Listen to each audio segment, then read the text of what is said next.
Sudah pernah saya jelaskan. Rasulullah SAW adalah guru kita. Sepakati dulu poin ini. Tidak ada guru bagi umat Islam siapapun yang syahadat kecuali Nabi Muhammad SAW. Ini disepakati dulu. Semua dai dan ulama adalah pewaris beliau. Artinya harus mewariskan ilmu yang beliau ajarkan. Apa yang diajarkan itu yang disampaikan ke umat. Yang tidak diajarkan mereka larang agar dikerjakan. Kan begitu mestinya. Ini kaidahnya dulu. Masalah kasus ada orang imam pimpin doa setelah sholat. Jangan dibahas doanya. Doa adalah ibadah. Tapi begini, sebelum anda kerjakan satu ibadah, tanya. Saya mau ziarah kubur. Jangan ziarah kubur sebelum anda tanya. Bagaimana Rasulullah SAW ziarah kubur. Agar jangan anda buat-buat ziarah kubur itu. Adanya orang taruh kembang di kuburan, siram air, buat batu nisan, pasang lampu, baca zikir-zikir di sana. Karena dia mau ziarah kubur semaunya sendiri. Tidak bisa. Anda muslim, punya kiai, punya Rasulullah SAW. Suri tauladan kita. Uswatun hasanah. Tanya Rasulullah ziarah kubur bagaimana. Rasulullah SAW dalam hadis Bukhari menziarahi kubur Baqi. Datang, memberikan salam, mendoakan mereka, pulang. Nggak ada lagi yang lain. Nggak pernah Nabi SAW bawa kembang, siram kuburan karena sudah kering. Padahal Madinah panas 50 derajat, pecah-pecah tanahnya. Ada istilah di Indonesia kalau tanahnya pecah, kesian lagi diazab di bawah, kasih air, kasih kembang biar wangi, biar ditaruh kembang yang paling mahal. Kalau dia ahli maksiat tetap disiksa di bawah gitu kan. Jadi nggak bisa itu patokannya. Mau sholat, jangan pernah sholat dulu. Tanya Rasulullah sholat bagaimana, belajar 5 menit bisa. Oh rukunya begini, sujudnya begini, sama. Baru Allah terima. Tujuan Nabi SAW diutus untuk apa? Untuk dicontohi, diciplak hidupnya. Cara makannya, cara tidurnya, berpakaian, bahkan cara jalannya saja. Para sahabat contohnya, Nabi jalan begini. Bukankah ada hadis yang mengatakan sahabat berkata Rasulullah SAW kalau jalan seperti orang turun dari bukit. Mereka sampai membahasakan itu. Rasulullah pernah keluar kepada kami menyisir rambutnya dengan rapi ke arah sebelah kanan belakang. Ditunjukkan, gitu kan? Rasulullah SAW menyukai ini. Rasulullah SAW memakan dengan cara begini. Diajarkan kepada kita semua agar kita contohin. Yang jadi masalah bagi kita ini, kita selalu mau buat apa-apa yang tidak diperintahkan oleh Nabi SAW. Selalu alasannya baik. Sekarang kasus berdoa setelah sholat. Doa adalah ibadah, nggak ada masalah doa. Tapi kalau kita mau ikat antara sebuah ibadah dengan ibadah yang lain, tanya dulu. Rasulullah pernah ikat nggak? Pernah pertemukan nggak? Ziarah kubur dengan baca Quran. Ziarah kubur ibadah, baca Quran ibadah. Pernah nggak Nabi baca Quran di kuburan? Itu tanya. Nggak ada riwayat Nabi SAW pernah baca Al-Fatihah untuk orang mati atau baca di ayat Al-Quran. Datangkan dalilnya coba. Nggak ada satu hadis pun menjelaskan masalah itu. Lalu kenapa anda buat? Oh karena saya mau buat ibadah. Baik ibadah yang Nabi ajarin. Salam doain, selesai. Jangan lebih daripada itu. Masa anda lebih pintar dari Nabi Muhammad SAW? Habis sholat, memang paket yang Nabi tawarkan, yang beliau selalu kerjakan adalah zikir. Setelah sholat, dengan zikir sholat yang sudah masyhur, istighfar, kemudian baca Allahumma antas salam, sampai membaca ayat kursi, al-ikhlas, al-falaq, an-nas, baca subhanallah, alhamdulillah, Allah akbar 33 kali, sampai terakhir baca, digenapkan la ilaha illallah wahdahu la syarika lah. Selesai itu semua hadis Nabi SAW menjelaskan setelah sholat, Rasulullah SAW langsung berdiri. Memang beliau tidak pernah berdoa habis sholat waktu itu. Memang begitu. Bukan doanya yang jadi masalah, bukan. Karena Rasulullah tidak kerjakan, jadi kita tidak kerjakan. Saya tekankan dalam pengajian saya, kalau anda punya hajat berdoa, berdoalah setelah sholat ba'diyah. Insya Allah aman. Karena sudah lepas dari paket yang Nabi tentukan.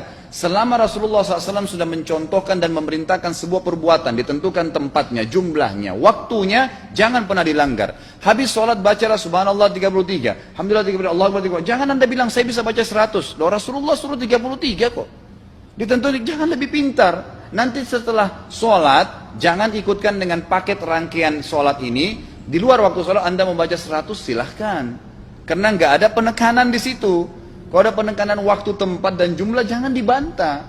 Anda pengikut Rasulullah atau bukan gitu kan? Harus jadi jelas. Yang membuat umat ini di Indonesia juga jadi masalah sekarang, karena mau buat sendiri. Semaunya sendiri. Kenapa akhi, kenapa Pak Kiai, kenapa Habib, kenapa Ustadz, kenapa buat ini? Bukankah Rasulullah tidak mencontohkan? Oh nggak apa-apa, ini kan baik. Loh, kalau semua orang berkata seperti anda, apa yang tertinggal dari agama kita? Kira-kira apa lagi yang tertinggal? Nggak ada kemurnian agama, karena semua orang mau buat semaunya. Gitu kan? Semaunya sendiri.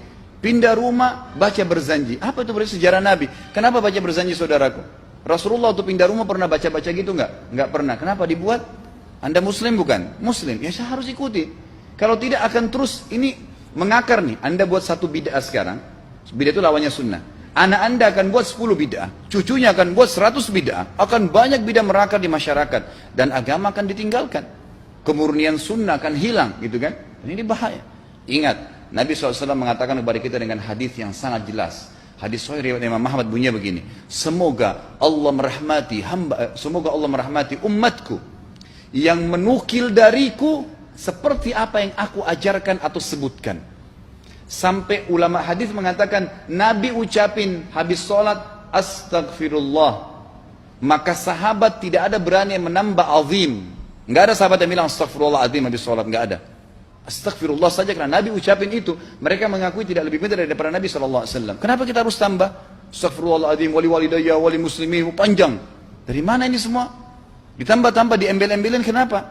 Akhirnya keluar dari ajaran Nabi Muhammad SAW. Ini masalah gitu kan? Kenapa harus dilakukan? Peringatan maulid Nabi sudah sering saya ingatkan. Anda tanya semua yang buat maulid, kapan maulid itu sejarahnya ada? Semua buku sejarah menjelaskan tahun 230 Hijriah. Nabi meninggal tahun berapa? 11 Hijriah. Gitu kan? 11 Hijriah. Lalu kenapa harus ada dilakukan? Dan dari mana sejarahnya? Yang membuat pertama adalah orang-orang Syiah. Sejarahnya jelas dari Fatimiyah. Semua buku sejarah sepakat mengatakan bahwasanya maulid munculnya di zaman Fatimiyah. Dinasti Fatimiyah, orang-orang Syiah di Mesir, gitu kan? Dan mereka punya 6 macam maulid yang sampai hari ini masih dikerjakan di Iran. Ada maulid Nabi SAW, Hasan, Husain, Ali, Fatimah, dan raja mereka. Sampai hari ini masih ada. Kenapa orang-orang waktu baca maulid, baca salawat sambil berdiri pegang tangannya taruh di dada? Karena keyakinan orang Syiah, ruhnya Nabi SAW sedang lewat. Anda tahu nggak itu? Banyak orang kita buat tidak tahu. Yang penting bahasa Arab ikut saja, gitu kan?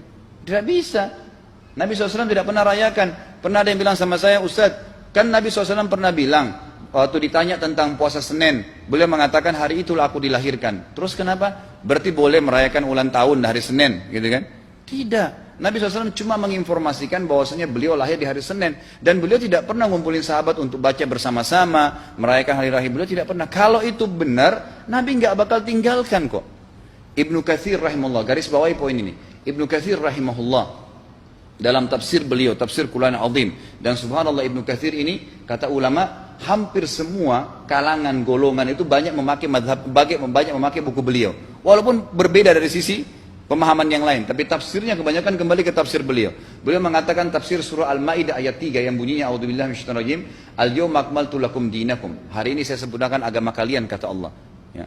Wa atmamtu alaikum nikmati. Saya sempurnakan nikmatku pada kalian. Artinya tidak butuh yang lain. Wa raditu lakumul Islam madina. Saya ridha Islam sebagai agama kalian. Kata beliau, ayat ini turun menandakan dan memastikan bahwasanya Nabi Muhammad SAW tidak meninggal dunia kecuali sudah mengajarkan semuanya. Yang hitam, yang putih, yang gelap, yang terang, yang susah, yang muda, ya, semua dijelaskan.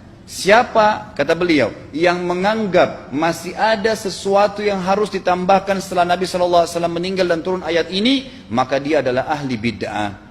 Dia orang yang membuat-buat agama. Nabi sudah ajarkan semua, selesai. Jangan ditambah, jangan dikurangin. Kita tidak lebih pintar dari Nabi SAW. Nabi nggak pernah rayakan hari lahirnya, jangan dirayain, selesai. Emang kenapa kalau kita nggak rayain? Kenapa? Tangan kita terputus? Enggak. Masih banyak ibadah yang disunnahkan gitu. Sama dengan kasus Isra dan Mi'raj. Kejadian besar dalam Islam. Tapi Anda boleh kembali kepada semua buku sirah. Saya tantang semua buku sirah Anda kembali. Insya Allah yang berpegang pada Al-Quran dan Sunnah. Memang ada dasar wahyunya. Maka semua akan menjelaskan. Nabi SAW setelah pulang dari Isra dan Mi'raj tidak pernah mengumpulkan sahabat-sahabat untuk merayakannya setiap tahun. Tidak pernah. Boleh dipelajari iya, setiap hari.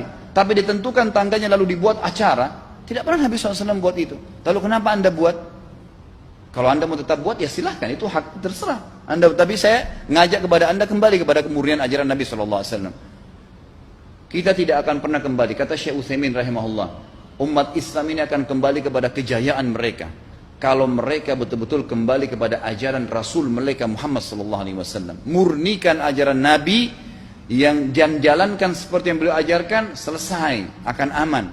Pasti akan kembali kejayaannya. Kita nggak bisa saling menghardik, saling menyalahkan yayasan ini, organisasi ini, kelompok ini, karena masing-masing mau beristidlal sendiri, mau menjalankan sendiri hukum-hukum agama ini, bukan mengikuti sunnah Nabi SAW. Jemaah haji kita, jemaah umrah, datang ke Mekah, tur dalam kota Mekah, naik ke gunung untuk lihat Gua Hira. Kenapa naik ke Gua Hira? Oh, Rasulullah pernah di sini. Baik, saya jelaskan. Nabi Muhammad SAW ke Gua Hira sebelum turunnya wahyu. Dan beliau terakhir sekali di Gua Hira pada saat menerima Iqra bismi rabbikal ladzi khalaq. Itu saja.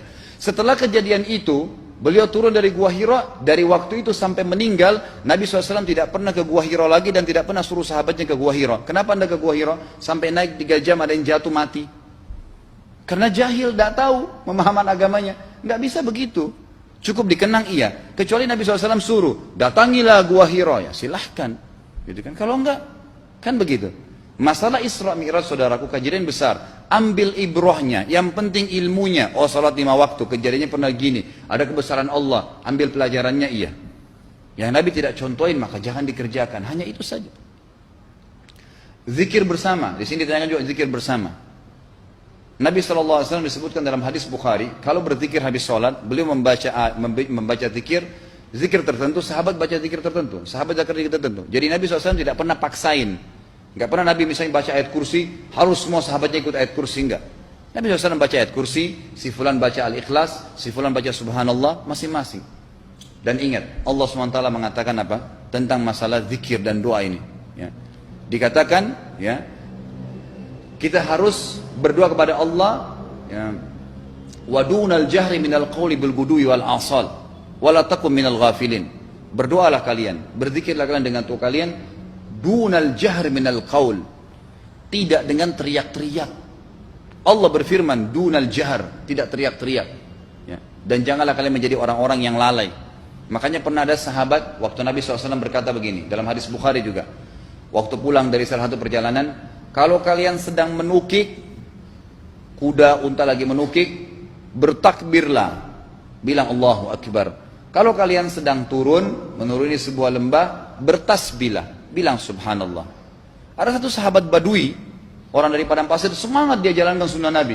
Waktu kudanya lagi naik, Allahu Akbar, dengan suara keras dia teriak. Jalankan sunnah kan? Tapi teriak ya. Apa yang terjadi? Nabi SAW panggil, ditepuk pundaknya, Nabi mengatakan, pelankan suaramu. Zat yang sedang kau panggil tidak tuli. Allahu Akbar. Cukup. Ada apa? Kecuali di medan perang lain nakutin musuh. Gitu kan? Untuk apa takutin kuda sendiri? Nggak perlu, gitu kan? Jadi mengikuti sunnah Nabi dengan ilmu yang benar itu akan membawakan ketenangan hidup. Yang buat kacau kita ini jadi kacau karena mau membumbu-bumbui macam-macam ditambah-tambah.